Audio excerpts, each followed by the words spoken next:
દેવેન્દ્ર ફડણવીસ ત્રીજી વખત મહારાષ્ટ્રના મુખ્યમંત્રી તરીકે શપથ લેશે। દેવેન્દ્ર ફડણવીસ 5 ડિસેમ્બર 2024 ના રોજ સાંજે 5:30 વાગ્યે ત્રીજી વખત મહારાષ્ટ્રના મુખ્યમંત્રી તરીકે શપથ લેશે। આ ભવ્ય સમારોહ મુંબઈના આઝાદ મેદાનમાં યોજાશે અને તેમાં પ્રધાનમંત્રી નરેન્દ્ર મોદી અને અન્ય મહાયુતિ ગઠબંધનના નેતાઓ હાજર રહેશે। ફડણવીસ જેઓ અગાઉ 2014 થી 2019 સુધી અને 2019માં થોડા સમય માટે મુખ્યમંત્રી રહ્યા હતા, મહારાષ્ટ્રની રાજકારણમાં એક મહત્વપૂર્ણ વ્યક્તિ રહ્યા છે। મહાયુતિ ગઠબંધન, જેમાં ભાજપ, શિવસેના અને એનસીપીનો સમાવેશ થાય છે, તાજેતરના વિધાનસભા ચૂંટણીમાં નિર્ણાયક વિજય મેળવ્યા પછી તેઓ ફરીથી મુખ્યમંત્રી પદે આવી રહ્યા છે।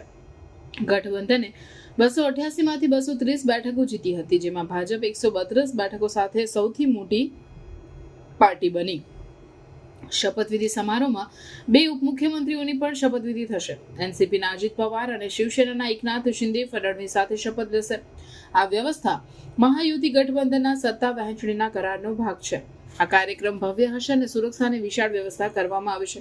મુંબઈ પોલીસે આઝાદ મેદાનની આસપાસ ટ્રાફિક નિયંત્રણની જાહેરાત કરી છે, જેથી કાર્યક્રમ સરળતાથી ચાલી શકે। સમારોહમાં કેન્દ્રીય ગૃહમંત્રી અમિત શાહ સહિતના ટોચના ભાજપના નેતાઓ અને અન્ય મહાનુભાવો હાજર રહેશે।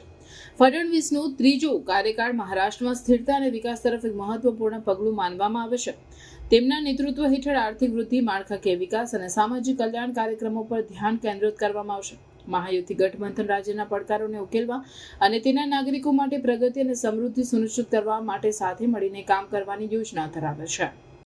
या निमित्ताने देशाचे प्रधानमंत्री माननीय मोदीजींचे मी मनापासून आभार मानेन की माझ्यासारख्या बूथचा कार्यकर्ता म्हणून ज्याने काम चालू केलंय, वॉर्डाचा अध्यक्ष म्हणून काम चालू केलंय, अशा एका कार्यकर्त्याला या सर्वोच्च पदापर्यंत 3 वेळा माननीय मोदीजींनी या ठिकाणी बसवलं।